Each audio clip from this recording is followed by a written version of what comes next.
Morning all students. Apex college online classes में आप सभी का स्वागत है। तो पढ़ रहे अपन बीएससी पार्ट थर्ड ईयर की इनऑर्गेनिक केमिस्ट्री और इसमें अपना टॉपिक है नेक्स्ट न्यू चैप्टर है। इसमें न्यू टॉपिक है संक्रमण धातु संकुलों में धातु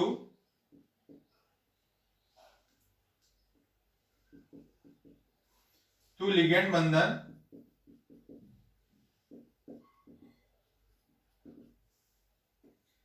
संक्रमण धातु संकुलों में धातु लिगेंड बंधन यानी metal ligand bonding in transition metal complex.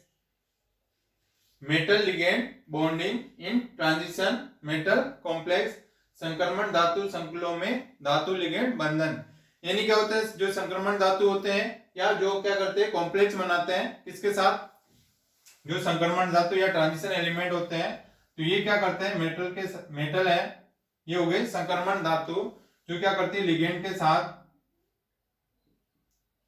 Complex बनाते हैं। तो इसमें क्या करते हैं कॉम्प्लेक्स बनाते हैं, इसमें उपसह संयोजक बंध बनता है। तो इस प्रकार मेटल लिगेंड के साथ उपसह संयोजक बंध के द्वारा जुड़ता है और ये इसमें इस प्रकार के कॉम्प्लेक्स बनाते हैं। यानी क्या होगा मेटल में क्या होगा, इसमें रिक्त डी कक्षक पाया जाता है जिसके कारण क्या हो जाएंगे इस लिगेंड में भरे हुए यानी इसमें इलेक्ट्रॉन पाए जाएंगे जो क्या हो जाएंगे इस मेटल के रिक्त डी कक्षक में आ जाएंगे। इस प्रकार ये बनाएंगे कॉम्प्लेक्स। अब आता है इसमें टॉपिक संयोजकता बंध सिद्धांत की सीमाएं या लिमिटेशन ऑफ वीबीटी। वीबीटी यानी वैलेंस बॉन्ड थ्योरी, संयोजकता बंध सिद्धांत की सीमाएं, संयोजकता बंध सिद्धांत की सीमाएं या limitation of VBT valence bond theory. तो क्या क्या सीमाएं हैं संयोजकता बंध सिद्धांत की, तो यानी मेटल और धातु के साथ में क्या होता है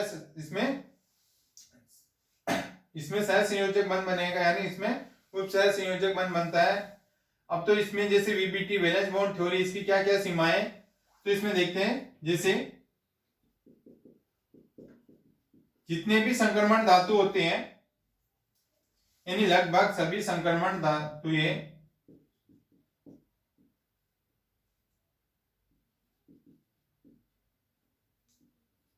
धातुओं के संकुल विलयन में क्या करते हैं रंगीन आयन मुक्त करते हैं। रंगीन आयन मुक्त करते हैं। तो ये रंगीन क्यों दिखाई देते हैं, इसकी व्याख्या वीबीटी नहीं कर पाया। यानी जैसे जितने भी ट्रांजिशन एलिमेंट होते हैं ट्रांजिशन मेटल होते हैं, तो जितने भी सभी संक्रमण धातुओं के जो कॉम्प्लेक्स होते हैं ये क्या करते हैं विलयन में रंगीन आयन मुक्त करते हैं।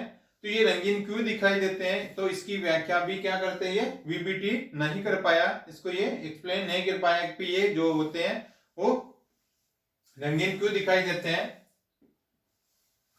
और नेक्स्ट है जैसे धातु संकुलों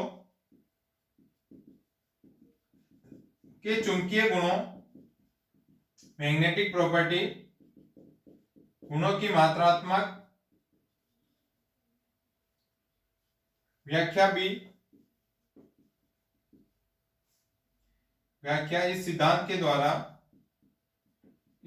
के आधार पर नहीं की जा सकती है। यानी क्या हो गया, जो भी मैग्नेटिक कॉम्प्लेक्स होते हैं धातु जो संकुलों के ये क्या करते हैं मैग्नेटिक प्रॉपर्टी शो करते हैं, चुंबकीय गुण दर्शाते हैं। चुंबकीय गुणों की इनकी मात्रात्मक व्याख्या भी ये वीबीटी सिद्धांत नहीं कर पाया। तो इसमें वीबीटी ये भी नहीं समझा पाया कि इनके मैग्नेटिक प्रॉपर्टी क्यों है, ये रंगीन क्यों दिखाई देते हैं। तो इन सब की व्याख्या वैलेंस बॉन्ड थ्योरी नहीं कर पाया, इनको एक्सप्लेन नहीं कर पाया, और इनकी सीमाएं हैं जैसे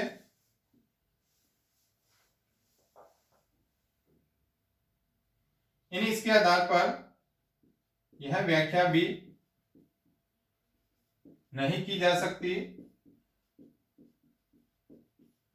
कि धातु आयन आंतरिक कक्षक संकुल व बाह्य कक्षक संकुल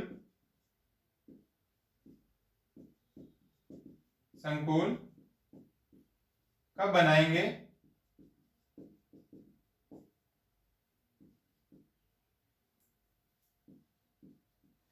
यह सिद्धांत तो इस आधार पर भी यह व्याख्या नहीं की जा सकती है कि जो धातु आयन है वो क्या करते हैं, या तो आंतरिक कक्षक संकुल या बाह्य कक्षक संकुल कब बनेगा, ये भी इसको एक्सप्लेन नहीं कर पाया। इसमें आंतरिक कक्षक संकुल कब बनेंगे और बाह्य कक्षक संकुल कब बनेंगे, तो इसकी व्याख्या भी ये वीपीटी नहीं कर पाया। ये इसकी सारी क्या है, सीमाएं हैं। अब जैसे नेक्स्ट है, जिसमें क्या कॉपर सेकंड, जिसके ऑक्सीडेशन स्टेट क्या है सेकंड, कोबाल्ट और कॉपर, कोबाल्ट और कॉपर जिनके ऑक्सीडेशन स्टेट क्या दोनों की सेम है, सेकंड है, के संकुलों के समान संकुलों में समान अपचायक गुण होने चाहिए। इन दोनों में क्या होनी चाहिए, समान अपचायक या रिड्यूसिंग प्रॉपर्टी होनी चाहिए। लेकिन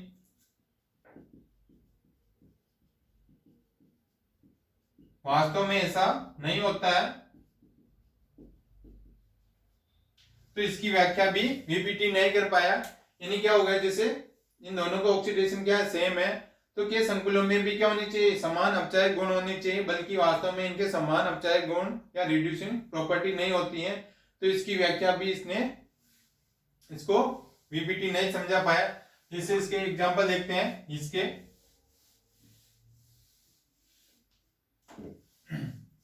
जैसे फर्स्ट एग्जांपल है इसका कोबाल्ट का +2, तो यानी इसका एटॉमिक नंबर कितना होता है 27, तो इसका इलेक्ट्रॉनिक विन्यास क्या हो जाएगा,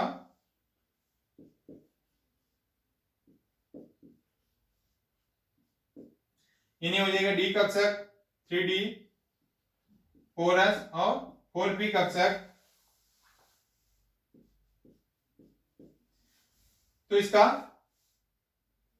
27 है, तो इसका इलेक्ट्रॉनिक विन्यास क्या हो जाएगा 3D 7 4s2 1 2 3 4 5 6 और 7, और ये 4s2, और इसका तो इसका ये हो जाएगा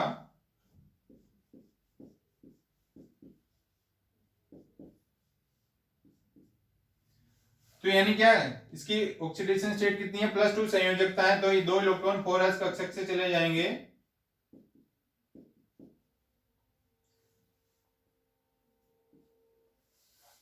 तो ये हो जाएंगे। और इसके साथ में क्या है, अमोनिया लिगेंड है,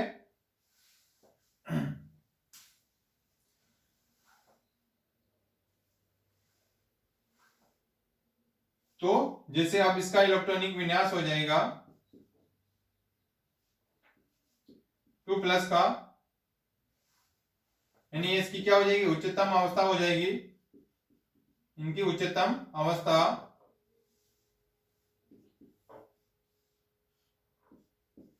तो इसमें क्या, जैसे अमोनिया है प्रबल लिगेंड है, तो जिसके कारण क्या हो जाएंगे, इसमें ये इलेक्ट्रॉन पेड हो जाएंगे, तो पेड हो जाएंगे तो क्या हो जाएंगे, ये इसके इलेक्ट्रॉन इसमें आ जाएंगे, इसके इलेक्ट्रॉन क्या हो जाएगा, इसमें आ जाएगा, जबकि ये इलेक्ट्रॉन है ये किसमें चला जाएगा,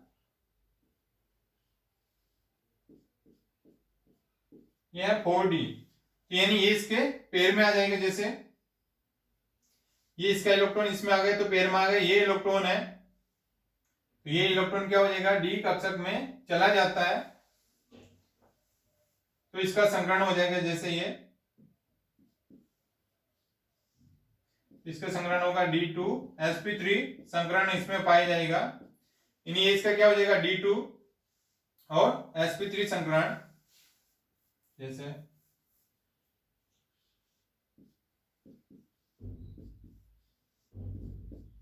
तो ये हो जाएगा D2sp3 संकरण और इसमें क्या हो जाएगा ये अमोनिया ऐड हो जाएगी।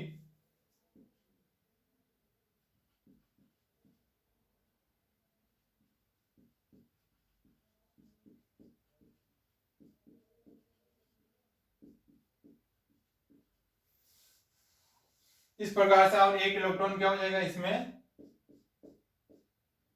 4d में आ जाएगा, ये इसका इलेक्ट्रॉन क्या हो जाएगा इस कक्षक में आ जाएगा। तो इस प्रकार इसका विन्यास क्या हो जाएगा D2sp3 इसमें संकरण हो जाएगा और उनकी जो स्ट्रक्चर क्या हो जाएगी ऑक्टाहेड्रल। तो इस प्रकार इसमें ये हाइब्रिडाइजेशन हो, इसमें संकरण क्या हो जाएगा D2sp3 संकरण, तो ये इलेक्ट्रॉन क्या हो जाएगा इस कक्षक में 4d कक्षक में चला जाता है। उसी प्रकार इसका सेकंड एग्जांपल, ये तो कॉपर का हो गया, एक कोबाल्ट का। अब देखते हैं जैसे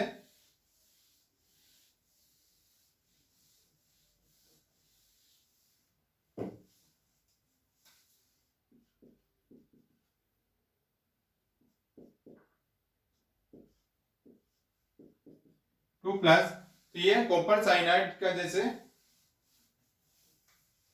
और इसका एटॉमिक नंबर कितना होता है 29 और इसमें इसका इलेक्ट्रॉनिक विन्यास क्या हो जाएगा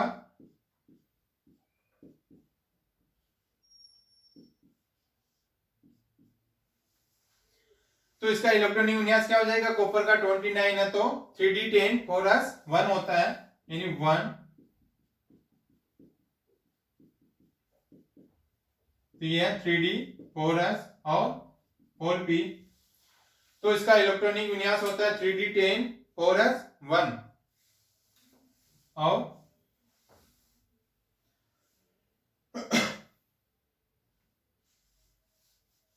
और इसकी संयोजकता ये हो जाएगी, तो ये इसमें से क्या हो जाएंगे 2 इलेक्ट्रॉन चले जाएंगे,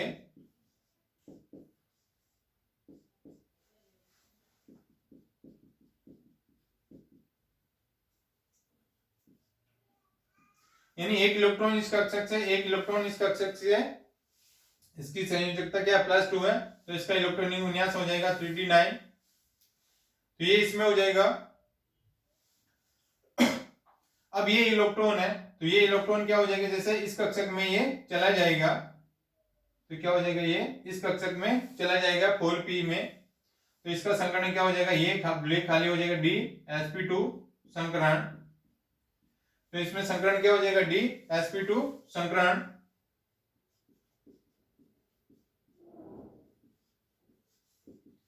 और इसमें हो जाएगा ये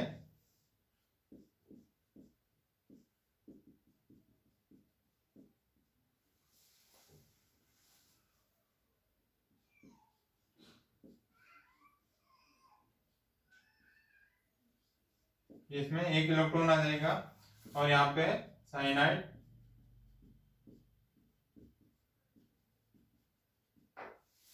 तो इस प्रकार से इनमें ये संकरण हो जाएगा और टेट्राहेड्रल इसमें इनकी स्ट्रक्चर बनती है। तो इस प्रकार ये इलेक्ट्रॉन क्या हो जाएंगे इसमें चले जाएंगे, तो ये इनकी क्या हो जाएगी उत्तेजित अवस्था हो जाएगी, जिसके कारण क्या हो जाएंगे इलेक्ट्रॉन इसमें चले जाते हैं डी कक्षक में, तो जिसमें क्या हो जाएंगे जो अनपेयर्ड इलेक्ट्रॉन है वो उच्च ऊर्जा स्तर में चले जाते हैं दोनों में। तो ये क्यों जाता है इसकी व्याख्या भी ये वीबीटी नहीं समझा पाया। ये तो हो गया इसके कमियां।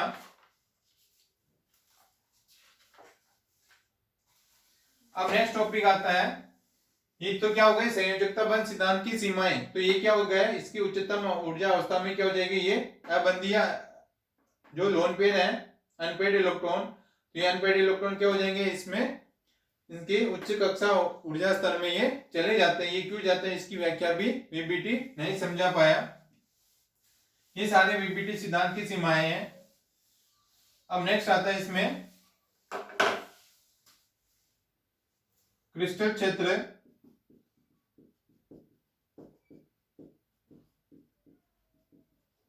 सिद्धांत का प्रारंभिक ज्ञान।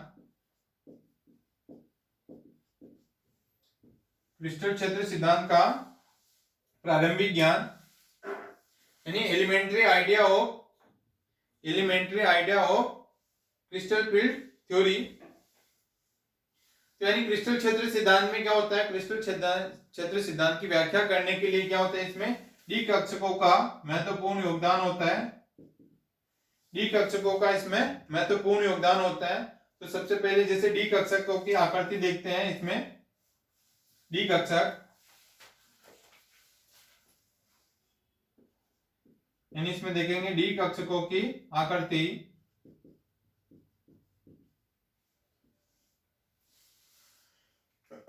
तो डी कक्षक में कितने, तो डी कक्षक ये क्या होते हैं, ये कक्षक 5 प्रकार के होते हैं।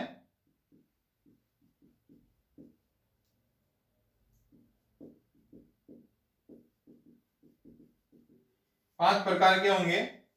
तो यानी जब भी डी कक्षक होंगे यानी इसकी स्प्लिटिंग होती है। तो इसमें क्या हो जाएगी, डी कक्षक में जैसे इनकी स्प्लिटिंग होती है, ये डी कक्षक है तो इनमें स्प्लिटिंग होती है। तो ये क्या हो जाएंगे, जैसे T2G और EG कक्षक में इनकी स्प्लिटिंग हो जाती है। T2G और EG कक्षक में इनका विपाटन हो जाता है। तो इसी प्रकार तो ये क्या हो जाएंगे, जैसे EG और T2G कक्षक।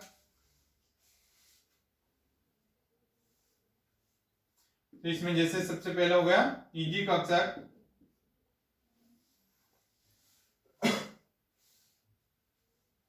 तो EG कक्षक कौन कौन से होंगे, जैसे dx² y² और dz²।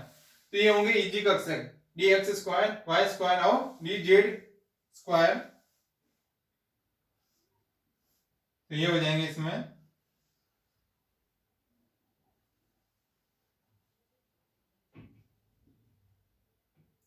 x और ये y। तो ये इसकी आकृति कैसी हो जाएगी, इस प्रकार से इनकी आकृति हो जाएगी।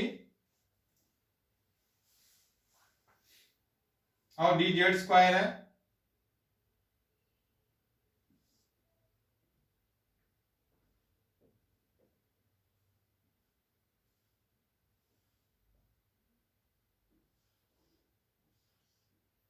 तो इस प्रकार ये क्या है, z है, zx। तो इसी प्रकार ये dz² डी कक्षक की ये आकृति हो जाएगी। ये क्या हो जाएंगे, EG कक्षक और T2G कक्षक में हो जाएंगे। तो EG कक्षक की आकृति जिसमें EG कक्षक है dx² y² की आकृति इस प्रकार रहेगी और dz² की इस प्रकार से इनकी आकृति रहती है। अब नेक्स्ट आता है जैसे T2G कक्षक।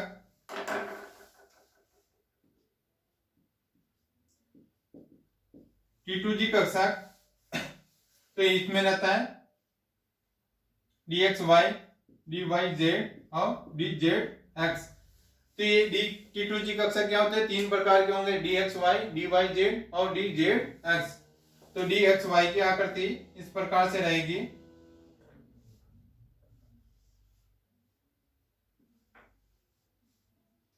x और ये y है। तो इस प्रकार इसमें डी कक्षकों की आकृति इस प्रकार से हो जाएगी।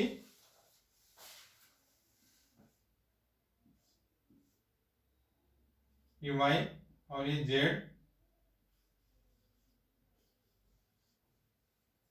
और ये x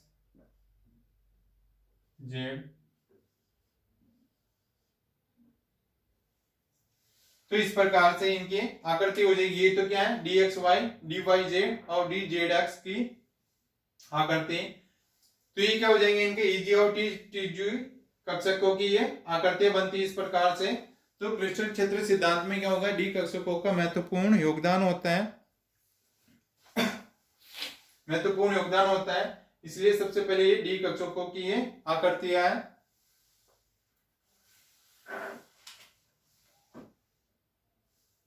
अब नेक्स्ट इसमें आएगा जैसे अष्टफलकीय चतुष्फलकीय हम वर्ग समतल संकुलों में क्रिस्टल क्षेत्र विपाटन देखेंगे, क्रिस्टल फील्ड थ्योरी देखेंगे, किसके अंदर octahedral, tetrahedral and square planar के अंदर। वो अपन नेक्स्ट क्लास में इनका डिस्कस करेंगे। जैसे ऑक्टाहेड्रल है, टेट्राहेड्रल है, तो उसमें स्प्लिटिंग किस प्रकार से होती है और इनका CFLC का मान क्रिस्टल फील्ड थ्योरी है, वो सारे अपन नेक्स्ट क्लास में डिस्कस करेंगे। ओके।